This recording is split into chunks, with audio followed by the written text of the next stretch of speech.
up, bro? How you doing? First of all, how do you call you? Salomon? Yeah, Andres? Andres What do you- Salomon. Andres but, Salomon. But my studio is called Solomon Sounds. Or Salomon Sounds. Salomon Sounds. Yes, yeah. Awesome, dude. And we're literally just catching up, and Yeah. we haven't really kicked it in a while. I know. Cheers, Bro. Thank you for the drink. Oh, you're welcome, dude. What you been up to?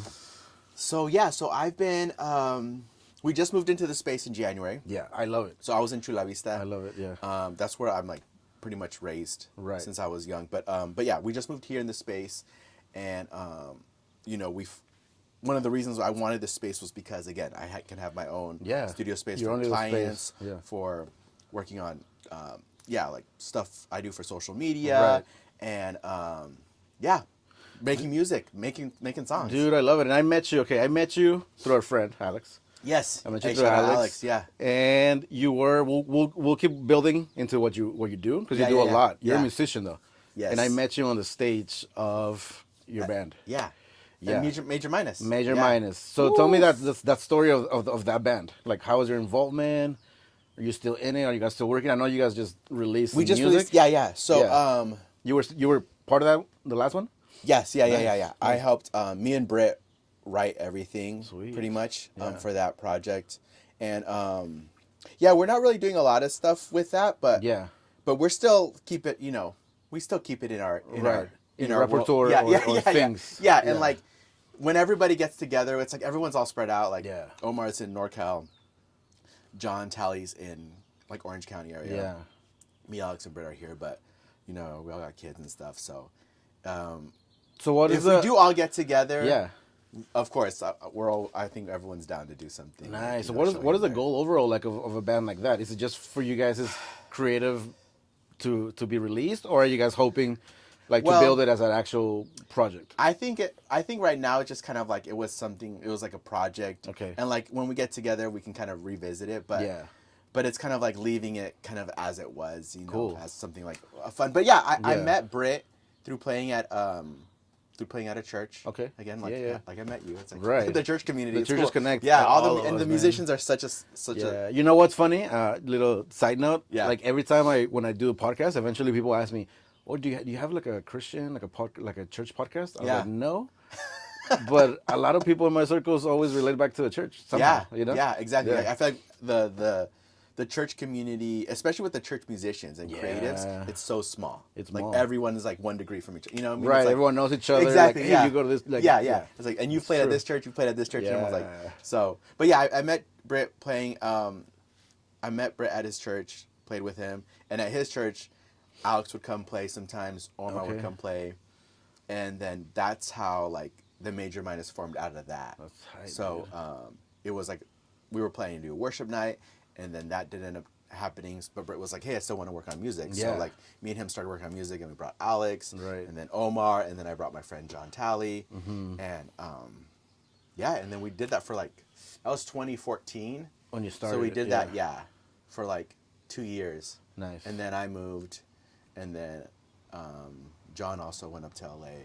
Cool. How was that life of those 2 years of like playing shows, like recording, like what? It was fun. What is that experience? I mean, honestly, not to like tie it back into everything, but that was my first experience of like kind of like a little bit of some studio stuff. Okay. Because I wasn't producing. Alex was producing, and he still kind of like produces a lot of Major Minus stuff. We just put out something, and he produced it all, and he's definitely like more of like the brains behind that. Right.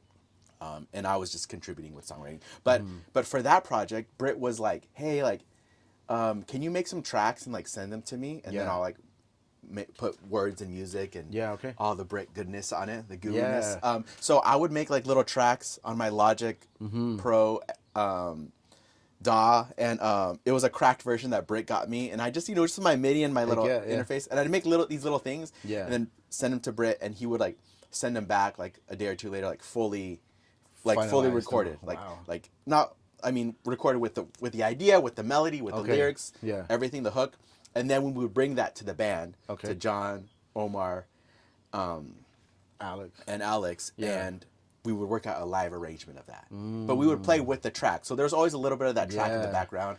But it was like some synth stuff. Was that your introduction to like the music tech kind of world? Yeah, Really? That was like my real introduction to like just the technical aspect of Yeah. writing music. Because everything I would write before was just on a guitar Yeah. or like in person and live, like just kind of like more like the old school, just the band way.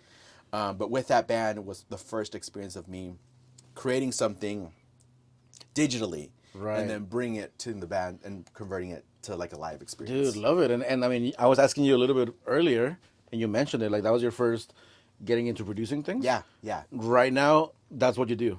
That's what I do. Yeah. So now it's Tell like, me about that. So that whole evolution, after Major Minus broke up, or not broke up, well, everyone moved. It's like we took like a little break. Right. Or You guys a moved long on to break. doing different projects. Yeah. We're like in an open relationship. For sure. You know? like we love to do stuff, but it's like everyone's, you know. But it's a, man, that whole experience and all those guys is like, they're so great. All of them. They're all talented, and that's a lot of fun. But after that, I moved to Portland, and I was involved in a church plant there. Okay. And there I was like MD. Okay. But the pastor of that church was like, hey, I really want to write original music. Mm-hmm. And I was like, well, I know how to make some tracks, like just some little things. Nothing that is like recording quality, just like idea world. And so we linked up with a studio there.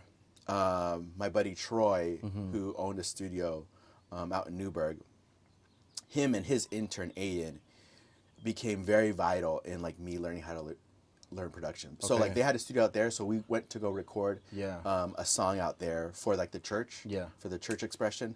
And then he was like, hey dude, if you ever want to come up and like work on music and learn how to do stuff there. Cool. So like, and that's where I really got immersed in like the studio world. Because he had a studio, he had 2 studios, he had all this gear, he was a guy from LA, and he had all this experience. He playing with Pink, playing with Hilary Duff, Ryan Cabrera, back in the, even like Brooke Fraser and stuff like that. Like so he was, and he is, I still hang out with him. Great guy, Troy. Troy Welstad. Okay. And he actually is in Pasadena right now. And he has worked with all those artists before. Yeah, and he's in Pasadena right now doing music with new artists and stuff. And he's very talented as a musician and as a producer and a technical guy. And like he knows his stuff. He was like definitely like 10 level. You know, if I was like Anakin, you know, coming off of Tatooine, he was like Qui-Gon Jinn. He was like Qui-Gon. He was there. He was like next level. So like hanging out with him, like so for like really for like 2-3 years, I would go up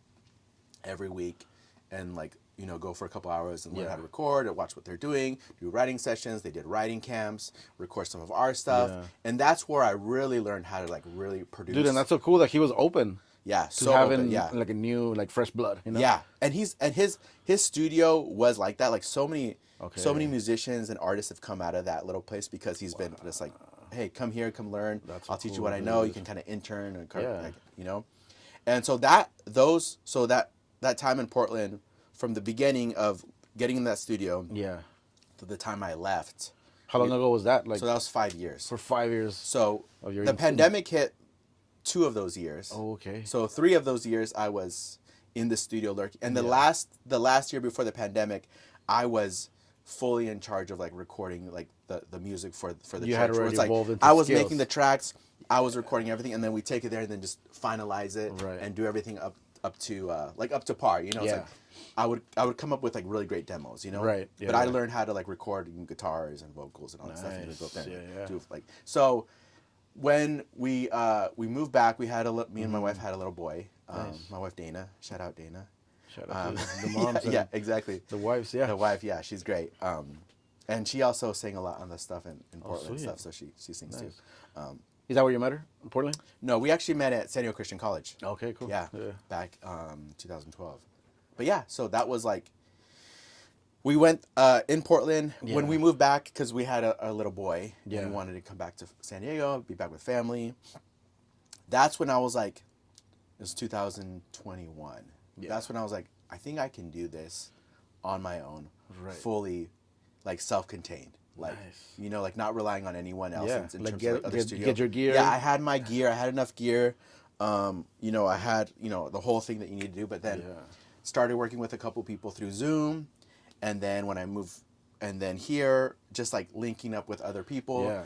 And so really since like 2000, since really 2022 is really where I kind of like. Because you were building it 2021. Yeah. Like getting when the idea. Well, Santi was born, and then we were moving, and then I was kind of like getting stuff. So like 2022, I really hit it hard. Right. And that's when I was like, okay, I'm gonna really like focus on social media because you know, I'm with the kids, so it's like you know, I was like, let me virtually gig. So that's how I was like connecting with people, meeting people. Right. That's how I got linked up playing at Eastlake. Yeah, for sure. Reconnected with Ian, and then got there, and then met you there. Yeah. But yeah, and then started like just meeting people and connecting with people and just like getting clients, and so that's kind of like how it's led to here to right now. That's how you how you got like the idea. No, and how was it like building it from the beginning? Because right now we can get to what you do now. Yeah. But like the beginning, like getting that first client, like what was the proposal? Was it, or like what do you tell them, and what do you do? Oh, when I meet someone new, or like what I or like in the very beginning to start, like how do you launch into being like okay, I'm a producer? I had two ideas. The first idea was like, well, let me go hard on this IG and let me post little like videos of me making a song, or like, you know, just like me. And I think that's when you started doing like the TikToks and like the Solomon Suite series. Dude, those were so cool. So that's like that was my first plan of attack in a sense. Yeah. Because I wanted to show off what I could do. Right. And it works. In a way, and just connect with people. Yeah. And then the second thing was I put out an EP, kind of like of me producing the EP with someone else. So it'd be like Andres Salomon and someone else. So like got you. My friend Larry, who I sing a lot with back in high school. Danny Liera, who's a worship leader. Oh, I know Danny. Great, super talented. Yeah, he used to be at the Rock. Super talented, great guy. And then I did like an instrumental thing, and then I did a thing with Brit. Okay. So I was like, well, let me reconnect with all these people who I know can sing. Yeah. And let me make a project and put that out. Nice. And that'll kind of be like. So they were all featuring in that one EP? Yes, in that one EP. And it was kind of like, you know how like Santana used to have like Santana and so-and-so? Yeah. I kind of approached that like musician, producer. Right. Even though he's not a producer. With a singer artist. Kate Trinata kind of does that. Like producer with an artist. So like I did that. And that was like how I really like, well, like if I can't produce for other people right now, let me produce for myself with other people. Oh yeah, for sure. And that's like the invitation. That's like the calling card. Yeah. So that really like helped me like just like meet with people again, give like an excuse like, hey, come in the studio. I'm working on this EP. Come be on my EP. You know, like so just to meet with people. Dude, that also like, how do you call it? It sharpens your own skill. Exactly. And your own vibe. Like this is literally, like I didn't think about it in the beginning, so I started doing the podcast 2021 as well. Yeah. But now that I'm like selling products and I sell services, I start adding everything that we do. You know, like podcasting, like I can record it, I can edit it. Yes, yeah. And every single piece that I do is part of like, just part of my own personal brand, but also part of my resume. Exactly. That's exactly it. You know, and that's what you were doing. 100%, dude. And that's a perfect way to put it. Like I'm building up a digital resume. For sure. I'm building up a catalog. Yeah. I'm building up something to show off. Because even if it's your music, you're showing what you can do. Exactly. Yes. 100%. Yeah. It's like half branding for yourself. Yeah. Half promotion for yourself. Right. And the other half like exposure for building up. Else. Yes, exactly. And building your network. Building your community. Exactly. So all that. Nice. So that really like launched me into like, hey, this is what I can do. I love it. And that was like, you know, that was like my calling card. That was like my musical resume.